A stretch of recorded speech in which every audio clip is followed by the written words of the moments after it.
latar belakangnya conjoint analysis itu karena dulu pengambilan keputusan itu diserahkan untuk sebagian besar pada dokter, atau yang dalam hubungan principal agent relationship itu adalah agent-agentnya. Karena ketidaktahuan dari pasien, biasanya semua hal pengambilan keputusan dilakukan oleh dokter atas nama pasien. Nah, sekarang keterlibatan pasien maupun anggota komunitas itu makin besar, baik di dalam mengambil keputusan maupun dalam perencanaan pengembangan pelayanan kesehatan. Instrumennya bisa menggunakan analisis conjoint ini.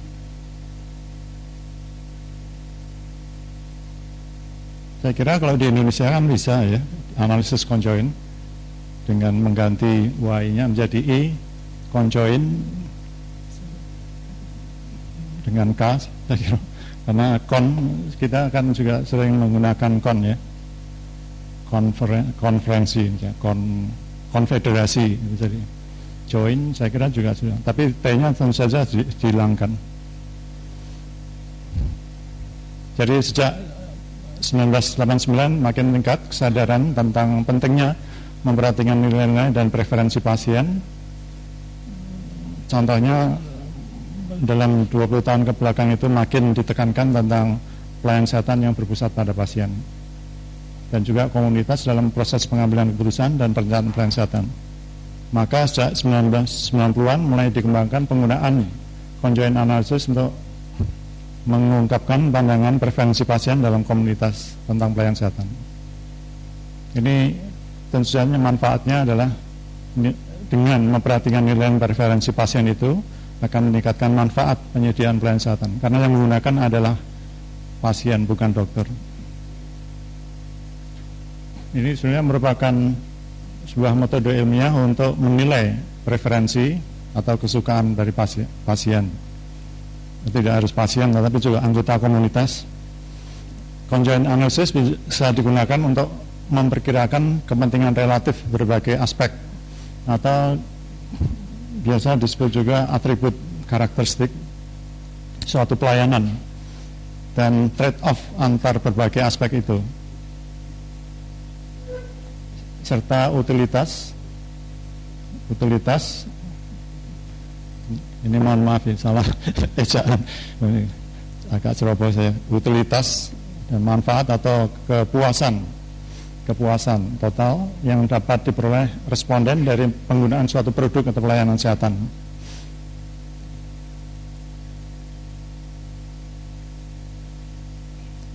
Nah, jadi conjoint analysis bisa juga dipandang sebagai suatu teknik riset pasar yang ingin atau yang bisa digunakan untuk mengukur nilai pasar dari setiap karakteristik produk pelayanan dan memprediksi nilai dari kombinasi semua karakteristik tersebut.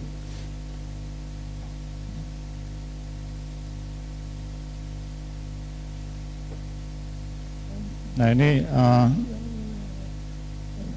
kelebihan dari conjoint analysis. Atribut yang dinilai itu atau penilaian atribut itu tidak terpisah antara satu dengan lainnya, tetapi berkaitan. Jadi ketika meminta pandangan responden tentang harga, itu tidak dilepaskan atau tidak dilepaskan dari atribut lain, misalnya kualitas pelayanan, maka disebut conjoint.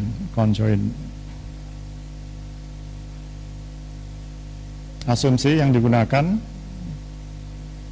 masing-masing produk atau pelayanan kesehatan itu merupakan kumpulan dari sejumlah atribut potensial. Kemudian masing-masing orang atau pasien itu dapat memberikan bobot relatif terhadap level atribut itu. Kemudian kalau masing-masing utilitas dari berbagai atribut itu dijumlahkan, digabungkan, akan diperoleh utilitas keseluruhan total yang bisa diperoleh orang tersebut terhadap produk atau pelayanan kesehatan. Ada banyak kegunaan baik yang sudah dilakukan maupun yang belum dilakukan di pelayanan kesehatan ya. Itu pertama adalah untuk mengembangkan produk pelayanan. Yang lain adalah untuk menentukan harga.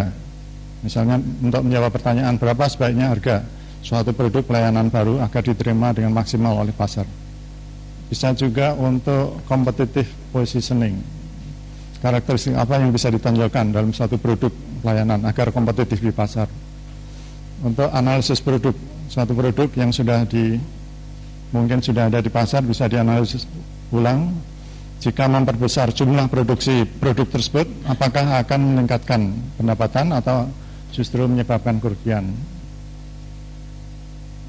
Bisa juga untuk mengetahui segmentasi pasar tentang suatu produk atau pelayanan, dan juga alokasi sumber daya. Alokasi sumber daya, jadi digunakan untuk mengalokasikan sumber daya ini. Riset conjoint dalam database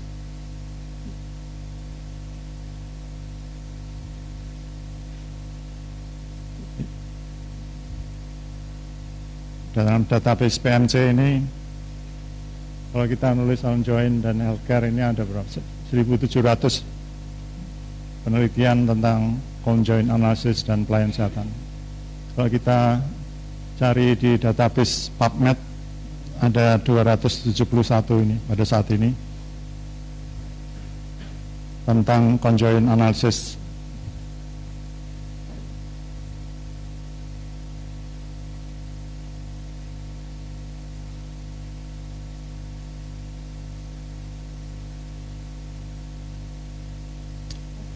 Ini adalah langkah-langkah melakukan conjoint analysis. Intinya ada 5 langkah. Satu adalah menentukan karakteristik atau atribut atau aspek, banyak namanya, tentang produk atau pelayanan. Misalnya harga, misalnya tentang kualitas. Kemudian menentukan level dari masing-masing karakteristik tersebut. Nomor 3, menentukan skenario tentang produk atau pelayanan. Yang keempat, menentukan preferensi atau pasien atau responden diminta untuk memberikan penilaian. Yang nomor 5, analisis data. Menentukan karakteristik produk itu kalau full kita mengharapkan dari pasien, kita bisa menggunakan metode kualitatif, interview atau group discussion. Kita juga bisa meninjau kepustakaan. Pembuat kebijakan juga bisa ikut menentukan tentang atribut dari suatu pelayanan kesehatan. Kemudian menentukan level karakteristik. Level karakteristik untuk masing-masing atribut itu intinya bisa dibagi 3 macam, atau bisa kalau kita ukur bisa dalam 3 macam data. Kontinu atau kalau di ekonomi disebut kardinal. Misalnya waktu tunggu 1 jam itu merupakan 2 kali setengah jam. Ini kita sebut kontinu, kardinal. Atau kalau di bagian lain juga disebut interval rasio, itu masuk di kelompok 1. Kemudian ordinal, misalnya nyeri hebat lebih buruk daripada nyeri sedang. Nomor 3, kategorikal, perawat, dokter umum, spesialis.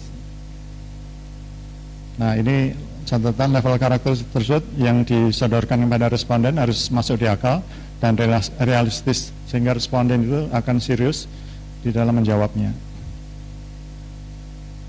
Menentukan skenario, itu bisa dibuat sejumlah skenario yang menggambarkan semua kemungkinan produk pelayanan hasil berdasarkan dari karakteristik dan level yang sudah ditentukan. Makin banyak jumlah karakteristik dan level, makin banyak jumlah skenario. Tapi tidak semua skenario bisa disodorkan dalam kuesioner conjoint analysis. Sehingga itu perlu untuk dikurangi supaya responden itu bisa menjawab dengan baik dalam waktu yang tersedia. Menentukan preferensi itu bisa dengan meminta responden itu membuat peringkat atau ranking, atau meminta responden untuk memberikan nilai, biasanya dari 1 sampai 5. Atau suatu pilihan, memilih lebih menyukai skenario A atau B, seperti itu. Atau lebih dari 2 juga bisa. Pilihan diskrit ini atau pilihan diskrit ini merupakan metode yang paling banyak digunakan karena mencerminkan pengambilan keputusan orang sehari-hari. Jadi pilihannya dikotomi umumnya. Ini contohnya, atributnya akurasi, kenyamanan, waktu, biaya. Misalnya tentang suatu tes diagnostik, tes A atau tes B. Apakah saudara memilih tes A atau B? Jadi pilihannya ini nanti akan digunakan sebagai variabel dependennya. Karena nanti analisis datanya itu menggunakan analisis regresi pada umumnya.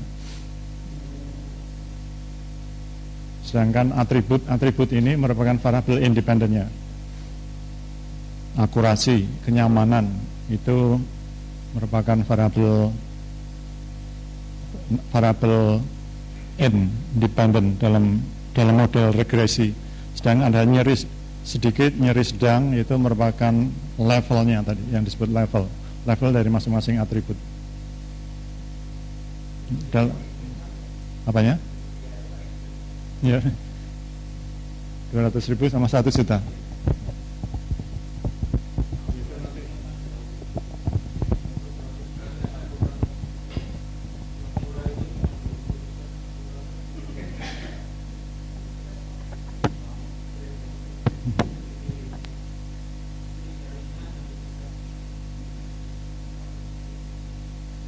Kemudian contoh lain ini tentang pelayanan ortodontik. Ini saya ambil dari hasil penelitiannya Ryan dan Farrar, mestinya R bukan F, tahun 2000,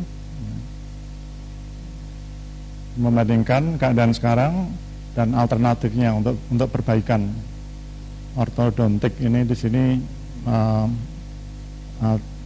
atributnya adalah waiting time atau konsultasi yang pertama, konsultasi yang kedua, dan waiting time.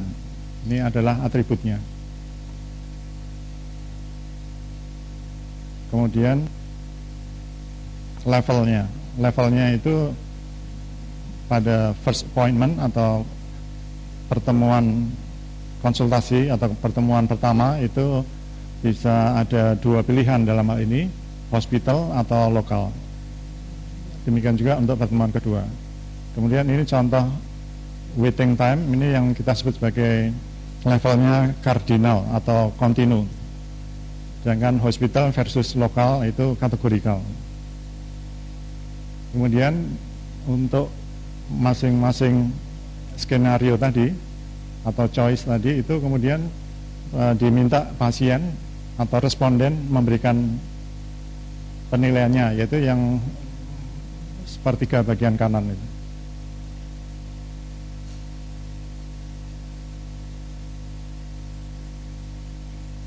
Ya.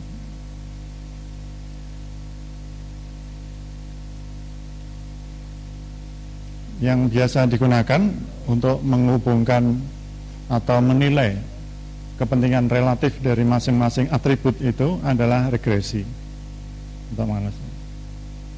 Tapi kan ada banyak macam regresi, ada regresi probit, logit, ada logistik alias logit tadi, atau regresi linear, itu tergantung dari jenis data, khususnya data dependennya.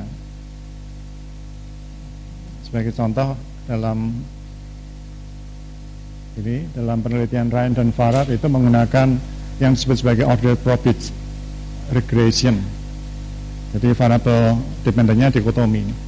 Jadi beda delta B ini menunjukkan perbedaan utilitas manfaat antara A dan B. X1, X2, X3 dan sebagainya adalah variabel independennya itu adalah atribut.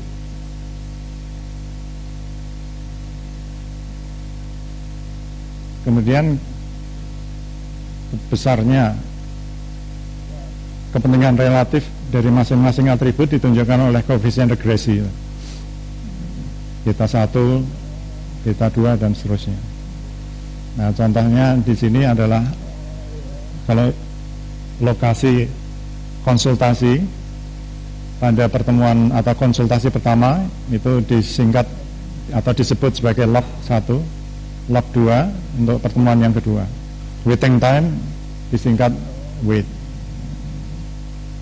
Jadi itu nanti angka-angkanya yang akan dimasukkan di dalam, misalnya di dalam SPSS conjoint. Jadi angka-angka dari log 1, log 2, waiting time. Setelah dianalisis akan mendapatkan hasil regresi order probit seperti ini. Kita perhatikan di sana ada 1081 pengamatan pada 73 individu.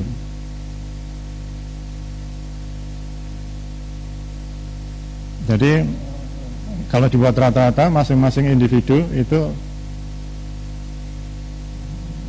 disodorkan kira-kira 15 kali pilihan. Ini kalau 1000 dibagi 73 kira-kira berapa? 15 kali memilih. Sehingga kemudian diperoleh variabel yang kita sebut variabel adalah karakteristik itu. Waiting time, koefisien regresinya minus, tanda minus, kemudian P value atau nilai P, signifikansi statistik. Ya, seperti halnya membaca regresi lainnya, ini tanda seperti regresi linear, tanda itu menunjukkan arahnya. Variabel dependennya adalah utilitas. Sebagai contoh, kalau pasien ditanya atau responden ditanya mana yang lebih suka di pelayanan konsultasi pertama itu dilakukan pada rumah sakit atau di klinik rumah sakit atau klinik lokal, maka itu lebih memilih klinik lokal. Karena kalau rumah sakit itu kepuasannya, utilitasnya malah lebih rendah, minus 0,77 lebih rendah daripada lokal. Demikian juga pada pertemuan yang kedua itu minus 0,91. Jadi kalau dilakukan di klinik rumah sakit itu akan menurunkan kepuasan pasien, menurunkan manfaat yang dirasakan oleh pasien sebesar minus 0,91. Jadi minus ini berarti kebalikan. Waiting time makin lama akan menurunkan kepuasan. Dan semuanya secara statistik signifikan dalam analisis. Artinya secara statistik signifikan temuan-temuan ini konsisten dalam jangka panjang. Ini adalah interpretasinya kira seperti ini. Atau kalau dibalik, kalau seandainya pelayanan ortodontik ini dipindah dari klinik rumah sakit ke klinik lokal, ini akan meningkatkan kepuasan sebesar 0,77. Jadi kalau ditampilkan secara positif seperti itu.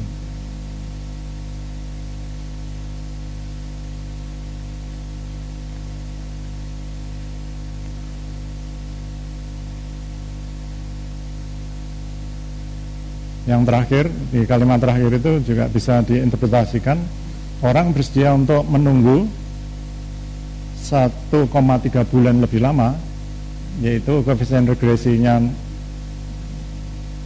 ini 0,77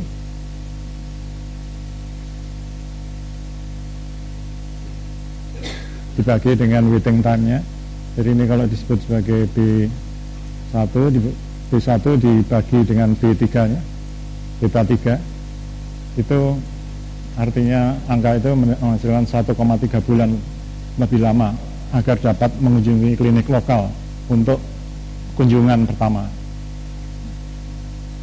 dan bersedia untuk menunggu 1,5 bulan lebih lama agar kunjungan kedua itu bisa dilakukan di klinik lokal. Saya kira itu saya bisa sampaikan tentang conjoint analysis dengan contohnya.